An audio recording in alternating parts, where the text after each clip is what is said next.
wabarakatuh. Selamat pagi Bu Resti. Assalamualaikum warahmatullahi wabarakatuh. Baik Bu Rini, berkaitan dengan kegiatan coaching yang hari ini akan Bu Rini lakukan, pasti ada beberapa hal yang perlu kita perhatikan. Iya, baik mungkin nanti dari pelaksanaannya, termasuk juga beberapa hal sebelum memulai kegiatan coaching. Beberapa hal yang ingin saya tanyakan sebelum Bu Rini memulai coaching adalah yang pertama, dalam melakukan coaching, tentu kan ada kompetensi yang ingin dikembangkan, baik pada diri coach ataupun pada diri coach sendiri. Nah, Bu Rini berperan sebagai coach. Kira-kira nanti kompetensi apa dari coaching ini yang ingin Bu Rini kembangkan? Ada 3 ya Bu ya. Yang pertama adalah kehadiran penuh, lalu yang kedua ada mengajukan pertanyaan berbobot, ada juga mendengarkan aktif. Kira-kira dari 3 hal ini, bagian atau poin mana yang ingin Bu Rini kembangkan lebih lagi? Kalau saya ingin yang itu loh Bu, mendengarkan aktif. Karena terkadang itu kalau saya mendengarkan cerita itu saya lebih banyak diam, jadi saya seperti terpana gitu loh Bu. Terpana sampai orangnya mungkin berhenti baru itu saya bertanya. Nah, padahal kan kalau yang saya pelajari juga itu kita itu harus menjadi pendengar yang aktif, harus berkomunikasi. Karena itu saya cuma melongo gitu loh Bu. Nah, seperti saya terpesona dan saya melupakan semuanya. Itu. Iya. Memang karena untuk menjadi seorang pendengar yang baik itu bisa aktif, mungkin juga bisa dengan kita mencoba memahami perasaan si pencerita kan gitu ya Bu ya. Jadi memang itu dalam hal komunikasi memang juga hal yang penting. Kira-kira untuk kompetensi yang ingin diobservasi dari nanti kegiatan yang Bu Rini lakukan, dari coaching yang Bu Rini lakukan nanti, samakah bentuknya seperti kompetensi yang ingin Bu Rini kembangkan atau mungkin ada yang berbeda? Iya Bu, mohon nanti kalau misalkan saya lagi coaching itu saya tolong diperhatikan sekali tentang proses mendengarkan aktif saya. Kemudian ada sedikit mungkin preference ya Bu ya, tapi yang fokus sih di mendengarkan aktif aja. Mendengarkan aktif seperti tadi ya, awal kompetensi yang karena nanti kan pasti saya berusaha dalam proses coaching itu nanti suasananya mendukung, jadi saya tidak gampang terpecah konsentrasinya ya. Tinggal yang itu tadi yang mendengarkan aktif itu, karena saya lebih cenderung untuk mendengarkan nggak selesai terus sampai terpesona gitu, tidak tanya-tanya, itu yang saya takutkan. Lalu indikator ketercapaian dari tujuan pengembangan ataupun tujuan diadakannya coaching ini yang ingin Bu Rini sasar dari coaching Bu Rini itu mungkin bisa dalam bentuk kemitraan, ataukah mengembangkan potensi, ataukah menuju ke proses yang kreatif. Yang pertama, karena saya nanti ingin mendorongnya coach saya itu bisa menemukan sendiri solusinya dan bisa bertanggung jawab terselesainya permasalahannya dengan solusi yang sudah dia temukan sendiri. Maka saya ingin nanti lebih mengembangkan ke arah potensi seperti yang kita sih. Jadi biar semua individu itu bisa menggali potensi dirinya untuk bisa menyelesaikan seluruh persoalan yang dia hadapi gitu. Jadi saya ingin menggiring agar tergali potensi-potensi untuk dia menyelesaikan persoalannya. Iya, karena memang salah satunya dari tujuan coaching ini kan untuk mengembangkan kompetensi diri si coach ini untuk memiliki kesadaran atas mungkin hal-hal yang terjadi di sekitarnya. Mungkin itu saja. Lalu nanti selama kegiatan coaching saya akan mungkin mencatat beberapa hal yang mungkin akan kita bahas bersama nanti setelah proses coaching. Terima kasih Bu. Bu Rini, maaf ganggu. Oh iya, enggak ganggu. Ada waktu luang? Silakan. Mau cerita sesuatu Bu. Waduh, ada apa ini Bu Ria? Aduh, bisa bikin puyeng nih. Puyeng? Enggak. Minum es kacang. Jangan Bu, nanti tambah puyeng saya. Santai Bu Ria, gak apa Bu Ria. Kebetulan saya jam kosong ini. Kita berbagi alhamdulillah. Iya. Tadi kan saya habis dari kelas 10 belajar fisika. Nah, 10 berapa Bu? 10-12. 10-12. Nah, pas saya ngajar awalnya tuh ya pembelajaran lancar, maksudnya saya menjelaskan materinya dengan baik, terus anak-anak yang mendengarkan. Ternyata ketika saya melihat ke bagian anak-anak, ada satu anak itu kayak ngelamun nggak fokus, tapi dia nggak main HP. Tapi dia tuh pensilnya tuh tidak di atas kertas, tapi dia itu melihat saya tapi hampa gitu. Seperti Hampa. pandangannya itu kosong. seperti yang dia nggak fokus gitu sama pelajarannya. Terus kemudian ada sesi untuk latihan soal, sehingga anak-anak saya suruh untuk mengerjakan latihan soal. Memang di kelas itu menurut saya tuh kemampuan mereka itu jomplang gitu. Ada yang memang sangat aktif, terus ada anak yang sangat nggak aktif banget. Nah, anak ini termasuk anak yang nggak terlalu aktif menurut saya di kelas itu. Biasanya malah kita perhatikan. Iya. Nah, kebetulan anak yang saya ajar ini anak wali saya juga. Ada kedekatan itu sih. Iya. Kemudian ketika latihan soal ini si Dito ini saya dekati. Dia namanya Dito. Itu kamu kenapa? Kamu sudah mengerti pembelajarannya? Sudah paham belum? Belum, Bu. Lah, kamu tadi melihat ke papa, melihat ke saya itu mengerti apa enggak? Tidak, Bu. Gitu. Terus saya coba lagi tanya, kamu pelajaran fisika itu suka apa enggak? Saya enggak suka, Bu. Kalau kimia, matematika, biologi itu suka apa enggak? Saya gitu. Enggak suka juga, Bu. Gitu. Jadi pelajaran yang eksak itu dia nggak suka, istilahnya begitu. Sosial mungkin. Nah mungkin saya ngarahnya ke situ. Terus kalau sosiologi kamu suka nggak? Ya nggak terlalu juga. Gitu. Aduh gak ada minat sama itu Bu. Saya sampai ya Allah lagi gimana tuh. Terus olahraga kamu suka? Olahraga suka, Bu. Terus kemudian apa yang paling kamu suka itu apa gitu? Saya itu sukanya menggambar gitu. Akhirnya saya dapat ya apa yang dia suka itu gambar gimana? Gambar di HP tuh. Gambar di HP langsung itu saya suka gitu. Iya. Terus kemudian saya gini kan, loh, kamu suka gambar di HP? Kalau di kertas, saya suka, Bu. Jadi kalau gambar di kertas itu saya tidak suka. Saya langsung gambarnya sketnya itu langsung di handphone atau tablet kayak gitu maksudnya. Kartun gitu Bu. Iya, kayak kartun. Iya. Saya juga mencoba mengkonfirmasi kayak webtoon gitu kan. Iya, Bu, kayak webtoon gitu saya suka. Membuat gambar-gambar kayak gitu saya suka. Oh, kamu suka main game online juga? Nah, iya juga sih, gitu katanya. Seiring gitu ya. Iya, kan kalau dia suka gambar animasi, webtoon itu kan arahnya juga ke game online sih. Iya. Terus kemudian saya ingin konfirmasi lanjut lagi, itu terdistrak perhatian saya dengan anak lain yang aktif. Nah, anak lain yang aktif itu kan istilahnya kan tadi latihan soal kan. Iya. Yang soal terus anak-anak itu ke saya, Bu ini apa Bu? Ini pelajaran ini kan saya nggak tahu kan. Akhirnya saya mending kan anak gitu. ini, jadi saya belum terlupa. Nah itu sampai bel terakhir akhirnya saya belum mengetahui bagaimana solusinya anak ini nanti bisa ikut pembelajaran saya itu lebih senang gitu. Awalnya terpikirkan sampai ini tadi. Iya. Jadi itu ya Bu ya. Jadi Bu Lia ini masih kepikiran apa yang membuat Dito seperti itu. Oke. Gitu ya Bu ya.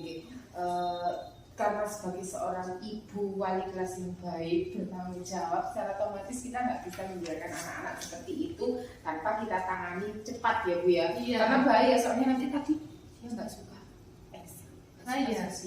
nanti Iya. suka menggambar. Nah kita carikan itu Bu, jalan gitu gimana?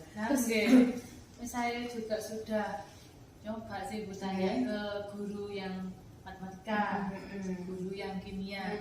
Guru kimia kan sudah ulangan. Iya. Ulangan setelah ulangan itu ulangannya itu yang dikerjakan itu Bu yang ada gambarnya toh. Oh. Terus yang nggak ada gambarnya itu kosong, blong kosong gitu loh Bu.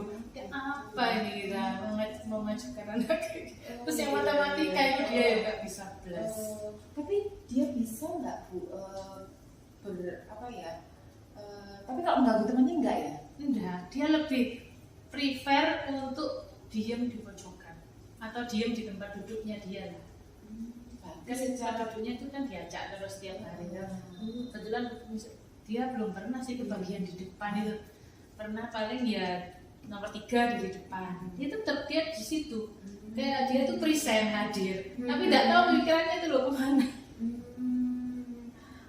Dari sini, Makanya. ini kalau kita hubungkan dengan kompetensi sosial emosional ya Bu ya, kira-kira anak-anak seperti itu ini Bu Lia ingin menggiringnya kemana?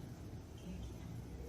Kalau saya inginnya itu paling nggak dia tuh punya kesadaran sosial, terus kemudian juga bisa berelasi dengan temannya, terus kemudian juga punya kesadaran diri, maksudnya itu dia belajar masuk SMA Soko itu apa tujuannya gitu loh.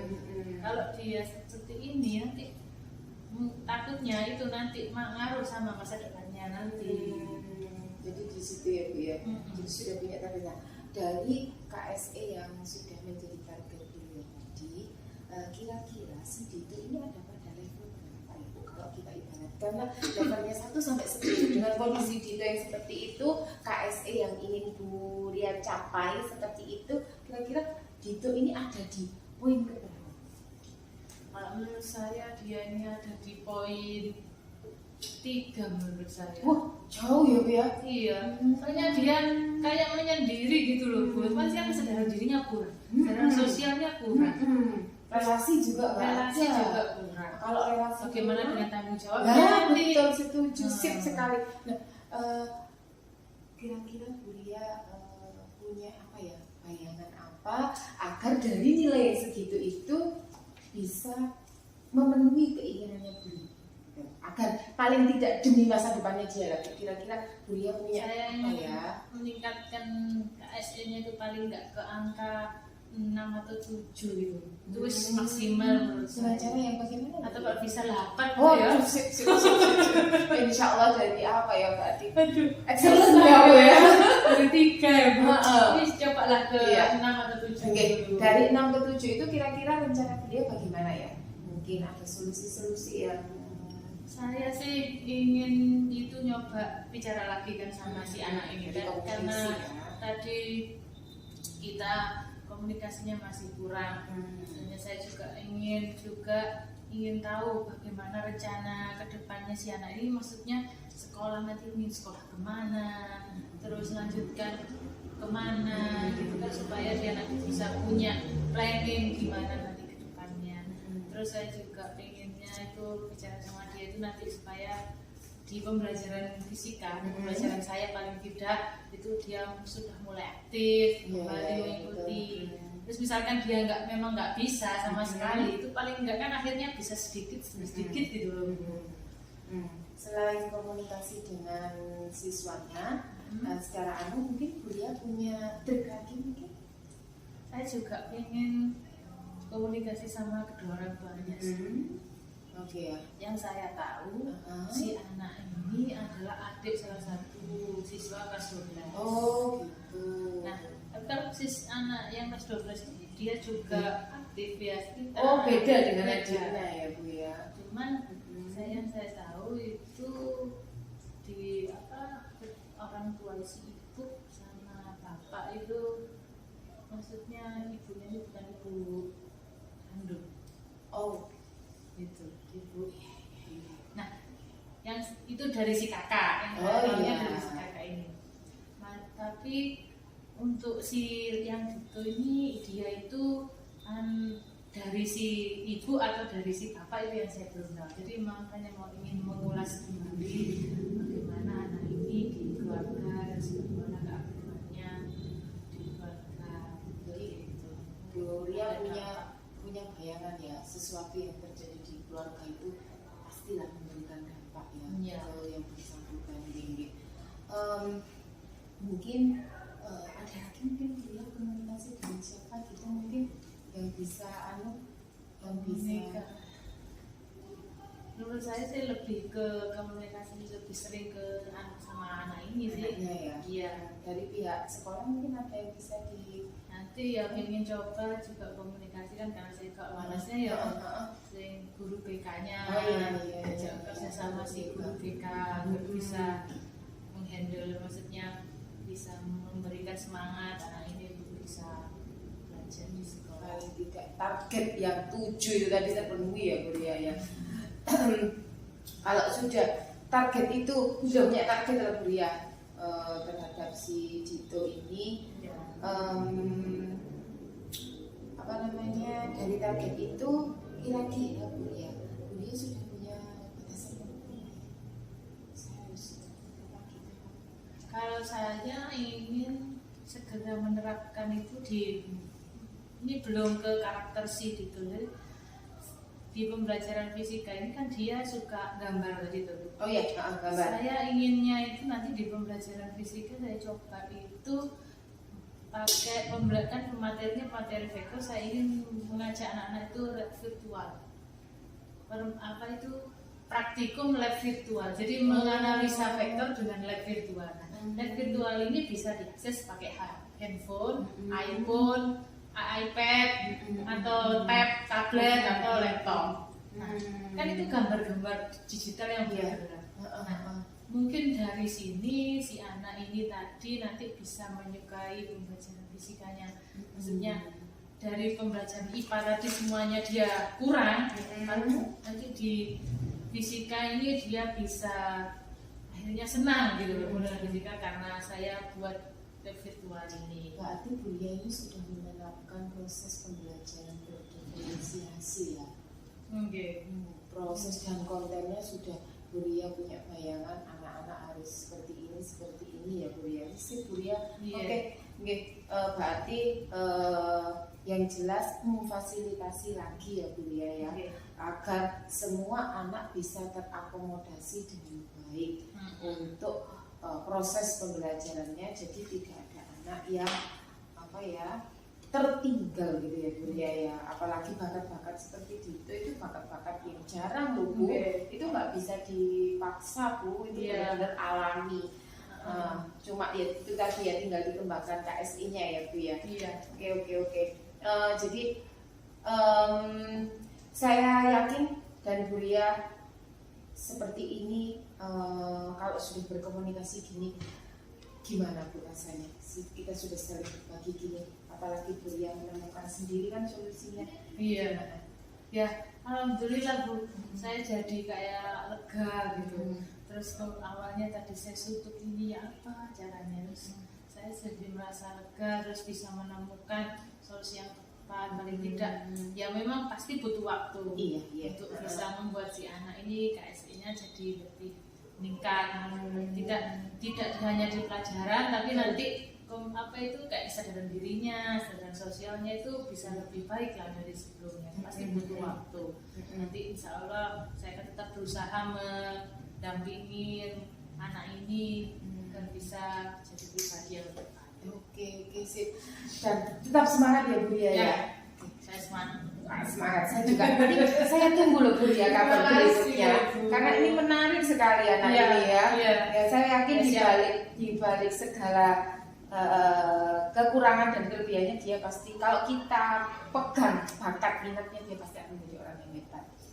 Sukses ya Bu Lia ya untuk kedepannya. Terima kasih Bu, terima kasih telah mendengarkan cerita keluh kesah saya. Sama-sama sehingga saya jadi belajar lebih lega, lebih plong Bu, saya Bu.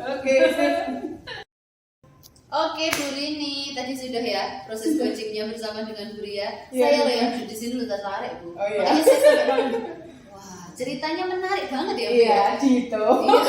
Jadi ternyata kalau kita lihat banyak sekali bahkan di sekolah kita itu kasus-kasus yang demikian. Jadi kayak mungkin gini, setiap anak kan memang sudah kita pelajari bahwa anak itu memiliki keunikan khusus. Kayaknya ini kasusnya Bu Ria ini di bagian ini ya Bu.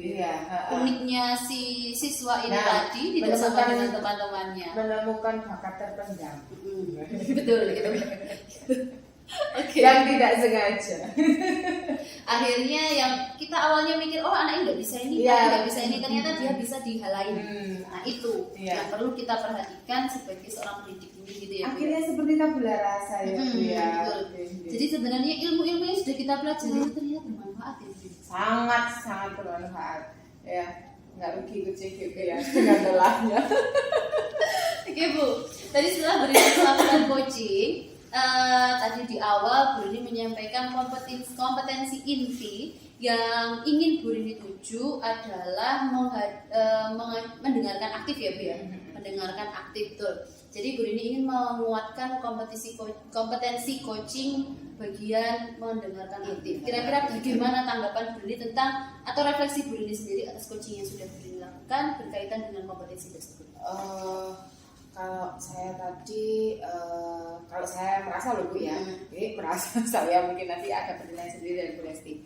Saya tadi mendengarkan aktifnya sudah untuk kali ini, apa mungkin karena kasusnya menarik ya Bu ya?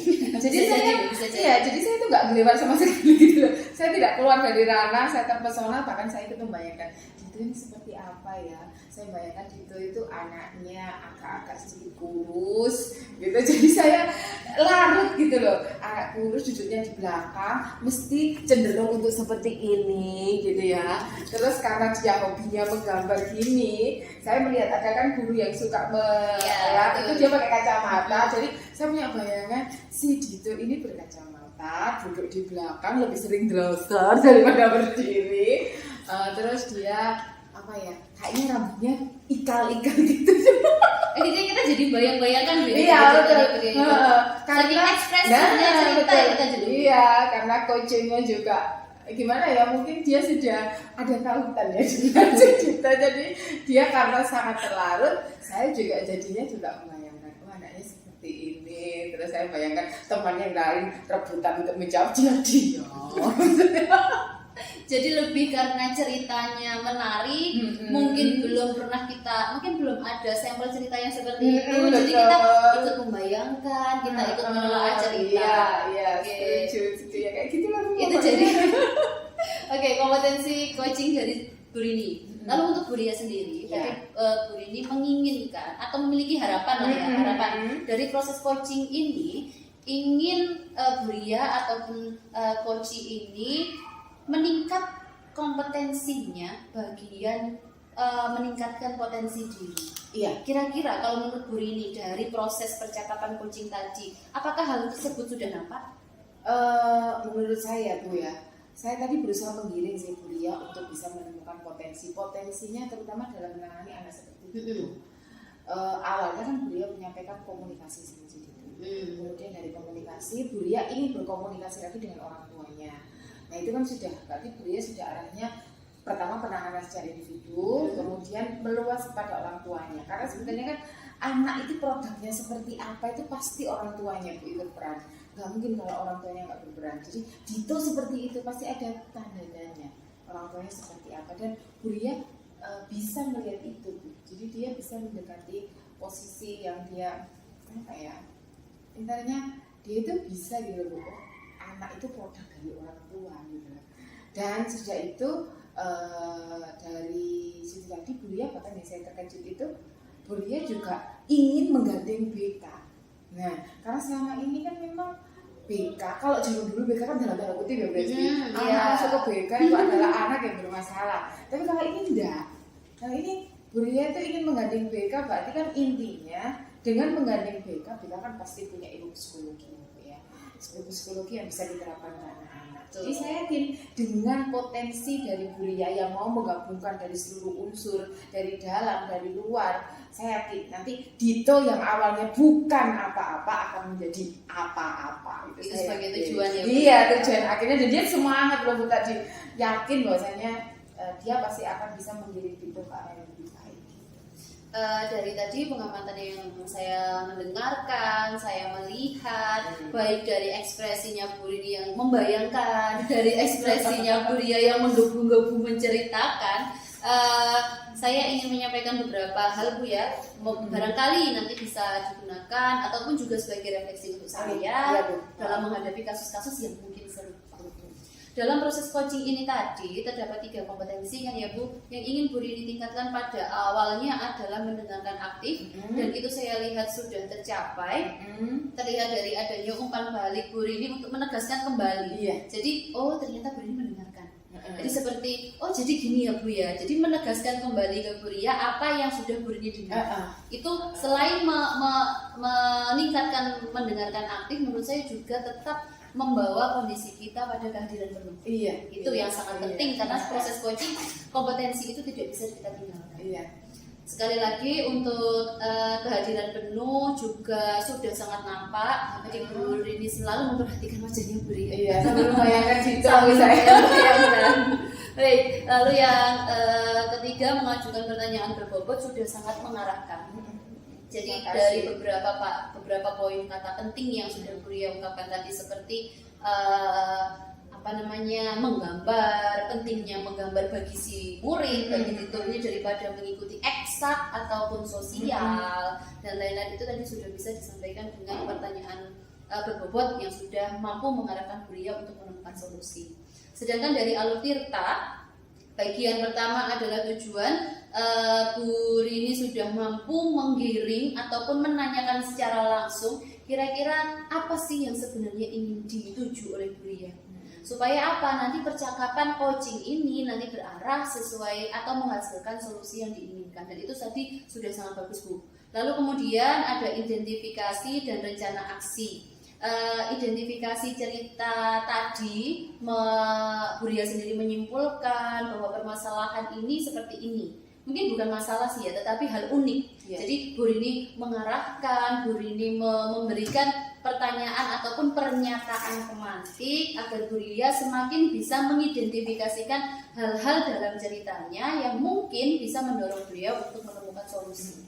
Lalu Bu Rini juga sudah mempertegas kembali tadi pernyataan rencana aksi dari Bu Ria, yaitu dengan secara urut mulai dari mendekati secara personal, berkomunikasi dengan orang tua, lalu mengajak dan menggandeng tim BK, bahkan sampai Bu Ria berencana untuk melakukan pembelajaran yang materinya vektor secara virtual. Mungkin hal itu bisa menarik minat si siswa ini tadi, karena memang anak ini tadi menyukai hal-hal yang sifatnya virtual, meskipun gambarnya juga virtual kan. Iya. Bentuk tanggung jawabnya tadi juga sudah berhasil untuk dikirim Bu Rini sebagai komitmen untuk mengubah dari angka 4 menjadi angka 7, sehingga tadi baik dari kompetensi sosial emosionalnya anak ini bisa berubah dan berkembang, sekaligus mungkin Bu Ria ingin mengarahkan kemampuan gambar anak ini. Jadi dari situ tadi baik dari komitmen ataupun tanggung jawab yang ingin dilaksanakan, lalu rencana aksi dan identifikasi sampai dengan awal tadi tujuan sudah dapat tercapai semua. Itu menurut saya. Jadi ini sangat selain sebagai pembelajaran, mungkin untuk Bu Rini menganggapnya sebagai pembelajaran Bu Rini, ternyata juga bisa menjadi pembelajaran untuk saya yang mendengarkan. Iya. Satu lagi Bu yang ingin saya tanyakan. Dari proses coaching ini, tadi kan memang coaching ini sebagai sarana pengembangan diri, sarana belajar baik si coach ataupun si coach. Jadi kira-kira Bu, masih adakah kompetensi coaching yang ingin Bu Rini tingkatkan lagi, mungkin untuk kegiatan coaching selanjutnya?